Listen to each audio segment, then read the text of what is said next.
সাল্লাল্লাহু আলাইহি ওয়াসাল্লামের দুধমাতা মা হালিমাতুস সাদিয়ার কথা আমরা সবাই জানি।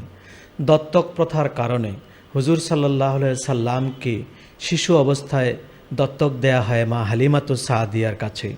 তার বাড়ি ছিল তায়েফে। বনু সাদ গোত্রে তিনি জন্মগ্রহণ করেছিলেন বলে তাকে সাদিয়া বলা হয়। মক্কা শরীফ থেকে তায়েফ 100 কিলোমিটার দূরে এবং তায়েফ থেকে মা হালিমার বাড়ি ওয়াদিয়ে হালিমা আরও 60 কিলোমিটার দূরে। সুধীমণ্ডলী, আজকে আমরা আপনাদেরকে নিয়ে যাচ্ছি সেই তায়েফ থেকে আবার মা হালিমার বাড়ি ওয়াদিয়ে হালিমাতে নিয়ে যাচ্ছি। মক্কা শরীফ থেকে তায়েফ শহর 100 কিলোমিটার দূরে, কিন্তু মক্কাতুল মুকাররমা থেকে তায়েফের উচ্চতা প্রায় 7000 ফিট। রাস্তাটি কিন্তু সমতল নয়, সমতল জমিন থেকে 7000 ফিট উঁচুতে পাহাড়ের পাশে দিয়ে, কখনো দুই পাহাড়ের মাঝখানে, খুব সংকটাপন্ন রাস্তা দিয়েই যেতে হয়। এভাবে আমরা গাড়ি নিয়ে সকালে রওনা হয়ে তায়েফে পৌঁছি। এই রাস্তা দিয়েই মহানবী সাল্লাল্লাহু আলাইহি ওয়াসাল্লাম হুজুর সাল্লাল্লাহু আলাইহি ওয়াসাল্লামের দুধমাতা হালিমাতুস সাদিয়ার সঙ্গে গিয়েছিলেন তায়েফে। এভাবেই পাহাড়ের পাশে দিয়ে রাস্তাগুলো উপরে গিয়েছে, উপর থেকে আবার নিচে গিয়েছে। উপর থেকে দেখলে শহরটাকে এমনই দেখা যায়। মাঝে আমরা এক জায়গায় এসে দেখলাম বৈদ্যুতিক ক্যারিয়ারের দ্বারা পাহাড়ের উঁচু থেকে, চূড়া থেকে নিচে নামতে হয়। লোকেরা এভাবেই উঠানামা করে। সাধারণত পাহাড়ের উপর থেকে নিচে গাড়ি অথবা বৈদ্যুতিক ক্যারিয়ার ছাড়া নামা ওঠা করা কোনো ক্রমেই সম্ভব নয়। আমরা তায়েফ শহরে এসে পৌঁছে গেছি। শহরের নিচে অর্থাৎ মক্কা শরীফে যখন 38 সেলসিয়াস ডিগ্রি তাপ, তখন তায়েফ শহরের তাপ হচ্ছে মাত্র 15 সেলসিয়াস ডিগ্রি তাপ। এত ঠান্ডা গাড়ির বাইরে হাত বের করা সম্ভব নয়। এখানে সর্বদাই ঠান্ডা থাকে, মাঝে মধ্যে বৃষ্টিপাতও হয়। আমরা যে মসজিদটি দেখতে পাচ্ছি এটা তায়েফ শহরের এক কিনারে পাহাড়ের পাদদেশে। এটাকে আদালতে আলীও বলে বা মসজিদে আলী বলে। তার কারণ এখানে ইসলাম বিজয়ের পর এখানে হযরত আলীউল মুরতাদা রাদিয়াল্লাহু তাআলা আনহুর বিচারালয় ছিল। তিনি এখানে বসেই বিচার করতেন। পরবর্তীতে হুজুর সাল্লাল্লাহু আলাইহি ওয়াসাল্লাম এখানে এসে নামাজও পড়েছেন। তখন যেভাবে ঘরটি তৈরি হয়েছিল, পরবর্তীতে আব্বাসীয় খলিফাদের সময় এটার কিছুটা মেরামত হয়। তারপর থেকে মসজিদটি আর মেরামত হয়নি। এখন অবশ্য সেখানে কাউকে নামাজ পড়তে দেওয়া হয় না। কাঁটাতারের বেড়ার ভেতরে মসজিদটিকে রাখা হয়েছে। এর ভেতরেও ঢুকবার কোনো উপায় নেই। এভাবেই বেড়া দিয়ে রাখা হয়েছে মসজিদটিকে। এই মসজিদ থেকে আরেকটু পশ্চিম দিকে এগুলেই আমরা আরেকটি ঐতিহাসিক জায়গা দেখতে পাব। মক্কাতুল মুকাররমা থেকে প্রায় 100 কিলোমিটার পূর্ব দিকে আমরা তায়েফ শহরের এমন একটি জায়গায় দাঁড়িয়ে কথা বলছি। আজ থেকে 1500 বছর আগে এখানেই আমাদের প্রাণপ্রিয় নবীজি মোহাম্মদ মুস্তাফা সাল্লাল্লাহু আলাইহি ওয়াসাল্লামকে এখানকার লোকেরা নির্যাতন করেছিল, পাথর মেরেছিল তার নুরানি দেহে। যে পথে তাকে পাথর মারা হয়েছিল সেটি আজকে এভাবে রাজপথ করে দেওয়া হয়েছে।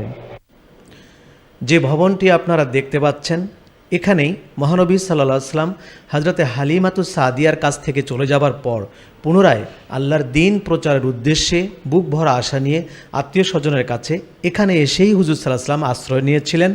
এখানেই বসবাস শুরু করেছিলেন, যদিও ভবনটি তখন এরকম ছিল না। এখান থেকে হুজুর এই রাস্তা দিয়ে গিয়ে এই জায়গাটায় হুজুর অজু করতেন। সামনে একটা মসজিদ রয়েছে, এটা অজুর জায়গা। এখন নেট দিয়ে ঘিরে রাখা হয়েছে, লোহার নেট দিয়ে। যে মসজিদের আকার দেখতে পাচ্ছেন, এখানেই হুজুর সাল্লাল্লাহু আলাইহি ওয়াসাল্লাম নামাজ পড়তেন, মানুষদেরকে শান্তির দিকে আহ্বান করতেন, আল্লাহর দ্বীনের দিকে আহ্বান করার জন্য এই জায়গাটা বেছে নিয়েছিলেন পাহাড়ের নিচে। এখানেই হুজুর সাল্লাল্লাহু আলাইহি ওয়াসাল্লাম বসতেন। মসজিদের ছাদটি সেটি এখন এভাবেই রয়েছে, পুরনো অবস্থাতেই রয়েছে, এটার আর মেরামত করা হয়নি। মসজিদের সাথেই ছিল এটা একটা কূপ। এখান থেকে পানি উত্তোলন করে হুজুর সাল্লাল্লাহু আলাইহি ওয়াসাল্লাম অজু করতেন। এবং এই যে বেড়ার মাঝখানে নেটের মাঝে দেখতে পাচ্ছেন একটু সিঁড়ির মতো, এখানে হুজুর অজু করতেন। এখান থেকে হুজুর আজান দিয়েছেন। আর যে বুড়ি হুজুর সাল্লাল্লাহু আলাইহি ওয়াসাল্লামকে কাঁটা দিত আবু জেহেলের প্ররোচনায়, সে বুড়ির বাড়িটি হচ্ছে এই ভাঙ্গা বাড়িটি। এই ছাদটি দেখতে পাচ্ছেন ভাঙ্গা পাথরগুলো। এই রাস্তা দিয়েই বুড়ি কাঁটা ছড়িয়ে দিয়ে রাখতেন। হুজুর বাসা থেকে বের হয়ে বুড়ির বাড়ির সামনে দিয়ে ডান দিকে ঘুরে এই জায়গা পর্যন্ত আসতেই হুজুরের পায়ে কাঁটা বিঁধে পড়তো, হুজুর কষ্ট পেতেন আর বুড়ি ঘরে বসে আনন্দ করত। এই ছিল বুড়ির সেই গাছ, বড়ই গাছ। এই গাছের কাঁটা দিয়েই হুজুরকে আঘাত করা হয়েছিল। সে মরা গাছটি এখনও এভাবে দাঁড়িয়ে আছে। বুড়ির বাড়ির পেছনের অংশটি হচ্ছে এটি, যদিও চতুর্পাশে ভবন হয়েছে, কিন্তু এটিকে এখনও ওইভাবেই জরাজীর্ণ অবস্থায় রাখা হয়েছে। এখন আপনারা যে পাহাড়টি দেখতে পাবেন, এই পাহাড়ের উঁচুতে একদম চূড়ায় একটি পাথর দেখতে পাচ্ছেন। কাফেররা হুজুরকে শেষ করার জন্য পাথর নিক্ষেপ করেছিল, আর আরেকটি পাথর এসে ওই পাথরটাকে আটকিয়ে দিয়েছিল। এটা হলো হুজুরের মুজেজার পাথর। যে পাথরকে ঠেকিয়ে দিল, সেটি আজও ভাবে আছে। আপনার কি নাম ভাই? আমার নাম মেসবাহ। আপনি এখানে কতদিন ধরে আছেন? আমি এখানে প্রায় 15 বছর যাবত আছি। আপনার দেশের বাড়ি কোথায়? আমার বাড়ি চট্টগ্রামের পাঁচলাইস্তানায়। এখানে আপনি নিশ্চয়ই কোনো কাজ নিয়ে আছেন তো না? জি, আমি এখানে ব্যাংকে চাকরি করি। আচ্ছা, এখানে আমরা দেখলাম যে নবীজির এখানে এই মসজিদে নামাজ পড়তেন, এখানে ওযু করেছেন, বুড়ির বাড়ি কাটা দিয়েছিল এবং বড়ির গাছ সব কিছু দেখলাম। এ সম্বন্ধে আপনি কতটুকু জানেন? আমি জানি এখানে পবিত্র মক্কা নগরী থেকে প্রায় 100 কিলোমিটার দূরে তাইব নগরী। এখানে মতনা নামক স্থানে আমাদের প্রিয় নবী হজরত মোহাম্মদ মুস্তাফা সাল্লাল্লাহু আলাইহি ইসলামের যে শৈশবের স্মৃতিগুলো বিজড়িত রয়েছে মাতনা নগরীতে। এখানে একটা মসজিদ আছে, উনি ওখানে নামাজ পড়াতেন, এবং যে রাস্তাটা আছে এখানে, ওখান দিয়ে বুড়ি কাটা দিত, উনি যাতে নামাজ পড়ার জন্য ব্যাঘাত সৃষ্টি হতো। এই পবিত্র মসজিদের মধ্যে আমরা প্রায় সময় এখানে আসি, এবং আরও বিভিন্ন দেশি ভাইয়েরা, বাংলাদেশি, পাকিস্তানি, ইন্ডিয়ান ভাইয়েরা আসে, ওনারা এখানে নামাজ পড়ে এবং দোয়া করে। যে প্রশস্ত রাজপথ দিয়ে আমরা গাড়িতে করে হজরতে হালিমার বাড়িতে যাচ্ছি, হজরতে হালিমাতুস সাদিয়া উটের পিঠে করে হুজুর সাল্লাল্লাহু আলাইহি সাল্লামকে এই পথ দিয়ে এভাবেই নিয়ে গিয়েছিলেন। আমরা তায়েব থেকে 60 কিলোমিটার যাবার পর মেঠো রাস্তা পেলাম। এটা আসলে কোনো রাস্তা তৈরি করা হয়নি, মানুষ যেতে যেতেই এভাবে রাস্তা হয়েছে। হযরত হালিমাতুস সাদিয়ার বাড়ি, সেটাকে ওয়াদিয়ে হালিমা বলা হয়। ওয়াদিয়ে হালিমা, সেখানে যা কিছু করা হয়েছে হালিমার নামেই। আমরা চলে এসেছি ওয়াদিয়ে হালিমার সেই পাহাড়ে, যে পাহাড়ের চূড়ায় মা হালিমার বাড়ি। পাহাড়ের গায়ে কিছু কাঁটার গাছও রয়েছে, তাই সাবধানে পাহাড়ে উঠতে হয়। হযরতে হালিমাতুস সাদিয়ার যে ঘরটিতে বসবাস করতেন, আমরা খুব কাছাকাছি চলে এসেছি সেই ঘরে। এই ঘরটিতেই মহানবী সাল্লাল্লাহু আলাইহি সাল্লাম শিশু অবস্থায় সময় কাটিয়েছেন। এটা ঘরের সামনের দিক, ঘরের দরওয়াজা এই দিক, এটাই প্রধান দরওয়াজা, এখান দিয়েই মহানবী আসা যাওয়া করতেন। এটা সে ঘরের পেছন দিকটা। প্রিয় দর্শক, আমাকে যে ঘরটির দরজার সামনে দেখছেন, এটাই হলো আমার আপনার প্রাণের চেয়ে প্রিয় নবীজি মোহাম্মদ মুস্তাফা সাল্লাল্লাহু আলাইহি সাল্লামের শৈশবকালের থাকার ঘর। এখানেই হুজুর সাল্লাল্লাহু আলাইহি সাল্লাম তাঁর দুধমা হালিমাতুস সাদিয়ার সঙ্গে বসবাস করতেন।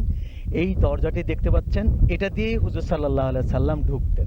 চলুন দেখে আসি হালিমাতুস সাদিয়ার আত্মীয় স্বজনের ঘরগুলো, এবং সেই ময়দান, যে ময়দানে হুজুর সাল্লাল্লাহু আলাইহি সাল্লাম মেষপাল চড়িয়েছিলেন, কিভাবে এদের জীবনযাত্রা চলে, সব কিছু আমরা দেখে আসি। আমরা ঘরের দরওয়াজায় চলে এসেছি এবং ঘরের ভেতরে প্রবেশ করছি। ঘরের ভেতরে এটা হচ্ছে দরওয়াজার চৌকাঠ। তখন যে কাঠ দিয়ে দেয়া হয়েছিল সেই চৌকাঠ এখনও আছে।